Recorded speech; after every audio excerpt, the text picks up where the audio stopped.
27 मे रोजी 10वीचा निकाल जाहीर होणार। दुपारी 1 वाजता बोर्डाच्या वेबसाईटवरती पाहता येणार निकाल। डोंबिवली स्फोटामधील आरोपी मलय मेहता यांना 29 मे पर्यंत पोलीस कोठडी, तर आईची तब्येत ठीक नसल्याने कोर्टामध्ये हजर केलं नाही। डोंबिवलीमधील घटनास्थळी एनडीआरएफचं शोधकार्य अजूनही सुरूच।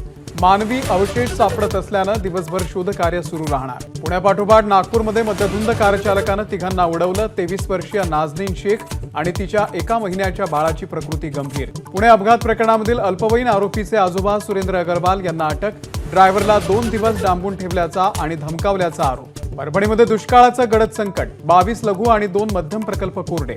सोलापूरमध्ये पाण्याअभावी ऊसाचं पीक करपलं। मुंबईकरांवरती पाणी कपातीचं संकट, 30 मे पासून 5% तर 5 जून पासून 10% पाणी कपातीचा निर्णय। मुंबई पदवीधर आणि शिक्षक निवडणुकीसाठी ठाकरे गटाकडून अनिल परब आणि जमो अभ्यंकर यांना उमेदवारी। एबीपी माझाच्या बातमीवरती शिक्कामोर्तब।